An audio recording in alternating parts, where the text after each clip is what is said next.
Hi everyone, welcome back to another week on the Brush by Brandy YouTube channel. My name is Brandy and this week we're working on this project behind me, which these are kind of cool.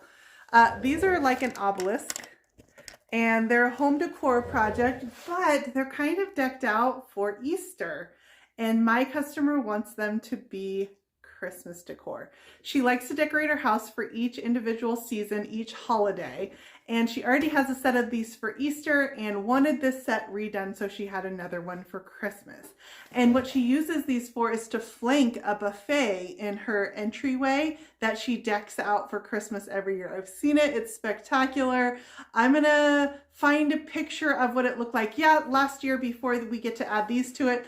But we're gonna redo these in some shades of black, green, red, gold, all your traditional Christmas colors. And I think when we're done, these are going to look less springtime and a little more winter.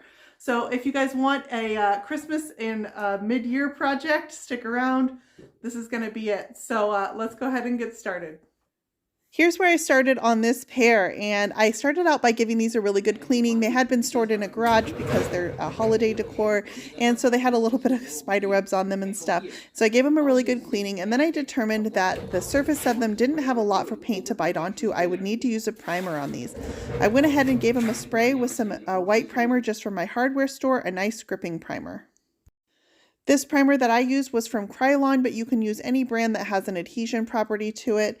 And then I wish I could say that I found an easier way to paint these, but it was a lot of hand painting. I at first thought that I would use some red and green along with my black and gold design in this design, but when I put the red on there, I actually felt like it looked like it was representing the San Francisco 49ers more than it was the holiday color, so I decided to go ahead and eliminate the red from my design. So I'm just using some artist brushes. I found that I liked a really nice, clean, crisp artist brush. When you're doing precise projects like this, you may need to even purchase a package of new artist brushes so you don't have frayed edges, especially when you're trying to hand paint nice, clean, crisp edges like this. I didn't use any painter's tape. This is all just using a steady hand. I am painting on this using Wise Owl paint. This is a chalk style paint. They're chalk synthesis paint. And it did take me 2 coats to get full coverage over this white and the black. And so I needed to come back and do everything on this twice. This was just a really tedious project, a lot of hand-painted design on it, and so sometimes I found that I just took this inside my house and I would sit and hand paint some of this while my kids were watching TV and just hang out with my family and still be doing my painting project.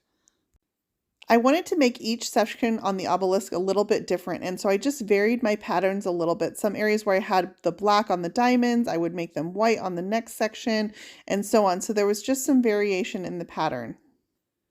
It can be nice to do different projects like this. I find that sometimes I just like to pull stuff out that's different to paint. Aside from refinishing dressers and furniture all the time, this just gets a little bit, you can get a little bit lost in just painting, and the mindlessness of it is really a nice change. Once I had all my black done, I came back and I did the gold sections, and on this one, the final that I'm doing is the white. And I ended up using my fingers for quite a bit of this. So I loaded my finger up with a little bit of the chalk synthesis paint. This is the color Snow Owl, and I'm just going to run it over some of these high points. I did this on the flowers, and I'm also doing it on this hexagon portion here. Any parts where I got some of the white onto my black or my gold, I just came back with an artist brush and touched those spots up. But I'm just going to run my finger on those high points, and again, it took 2 coats, so I had to do all of this twice. I found that when I used an artist brush, I didn't get as clean and crisp of lines as I did just using my finger, and that's because my finger is going to evenly catch the high points every time. I found on this portion that having a little bit thicker paint actually really helped. I wanted the thicker paint, and so I took it off the lid of my can where the paint had aged a little bit. But if you needed to, you could also add a little bit of salt wash to slightly thicken your paint, and it gives you almost this gel formula, so you're not working with a thin liquid. For any areas that I needed to, I did do some spots with the artist brush, but for the most part, I used my finger to do this white section. Again, touching up anywhere that I got a little heavy-handed and got a little bit of the white onto the black. It was a lot of this back and forth, doing one spot, touching up the last color, and so on. I also found that I needed to lay these on their side, and I sort of worked my way around by just rolling them on the floor.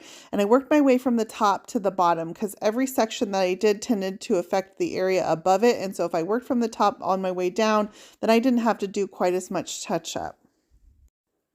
As I move down to this lower section, I do have these larger diamonds, so I'm going to use my artist brush and just fill in with these.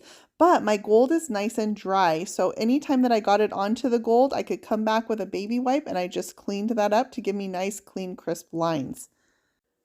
So for example, on this, I'm just painting inside this diamond using my artist brush, and then once I've got all that full and nice even lines, I'm going to come back with my baby wipe. And I just hold it against the edge of my finger and I'm going to run it along the edges of that gold until it's nice and clean and there's none of that white left. This gave me nice, clean, crisp, even lines on that gold. All of this was stuff I just figured out along the way to make it work, and you just figure out these little tips and tricks as you go. The gold that I used on these is Posh chalk pigments, and I use this because it gets you the most rich coverage in a single coat of gold that I could find of any paint.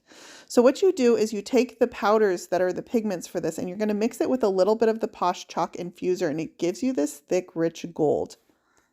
I stirred this together, and a little bit goes a long way with this, and what I'm going to use is my finger on this to just make the centers of these flowers. I just dabbed my pinky into it and gave myself a little drop of this gold for the center of my flowers. This is the same gold that I used on the rest of this design, and I'm just using it to come back and touch up anywhere that I needed to. The last step that I want to do is go ahead and add some interest to some of these white sections. So I'm going to use some transfers from Redesign with Prima. This first one I'm going to use is these little black fans, and I'm just going to use just the center design and add these into the center of the diamonds. This is just going to make the pattern look a little bit more ornate, and I had said earlier that I wanted each section to be a little bit different, and so this makes this one section unique. For the sake of time, I chose not to cut these out. I just rubbed the section that I wanted to use, and only that section is what's going to transfer onto my piece. Once I had each individual fan laid, I came back with my finger and made sure that they were nicely attached. Down here at the bottom, I want to add this gold foil transfer, and unfortunately I think this one is discontinued, but I found it in my stash, and this is why I always save everything, because you never know when you're going to need it. But I'm just going to rub this gold foil transfer on. I'm going to pull the backing sheet back away as I go. There are some other gold designs that would work perfectly for this, and this added a little bit of interest down to this white portion on the lower section. This was a little bit of a challenge because I'm trying to add a flat transfer onto a rounded surface, and so I just worked my way around the center and working my way around the shape of the design. If I work one section at a time rather than trying to adhere this all at once, then I can get it to conform as I go. This gold is going to tie into the gold that I used in the rest of this design. I just repeated the same 3 colors in different patterns over and over, always making sure that it's never touching a section that has the same color on it. So anywhere that I've got gold, it never touches another section with gold, etc. And that little bit of variation just gave me some interest. As you move your way down this, each section is a little bit different. This gold band added just a little belt around the fullest part of this shape and a little bit of interest that draws your eye down as you work your way down the obelisk. I repeated my gold band onto the other piece as well. Everything I did on these was ×2 because they are a matching pair, and so I worked out some of my kinks on one and then I'd go and repeat it onto the other one until they were complete. Once I had my design done, I want to make sure I spray these with a clear coat, and this is going to be a nice durable clear coat that's going to make these so that they can stand outdoor use or indoor as well. I'm spraying 1 Hour Enamel Satin Clear Coat in my Apollo sprayer over the surface of these, and I went ahead and did 2 coats. I ended up taking about 6 months to complete these, and this is just because I put them aside and I would do a little bit at a time and work on these as I went, and it was kind of a nice project to do. I don't think I expected how tedious they would be, but I love how they turned out. I hope you guys enjoyed this video. You can find links for everything I use in the description for this post, including Wyzal paint, the Redesign with Prima transfers, and Posh chalk gold pigments. If you guys enjoyed this video, you can find more Brush by Brandy on Facebook, Instagram, Pinterest, and YouTube, and on my website at brushbybrandy.com.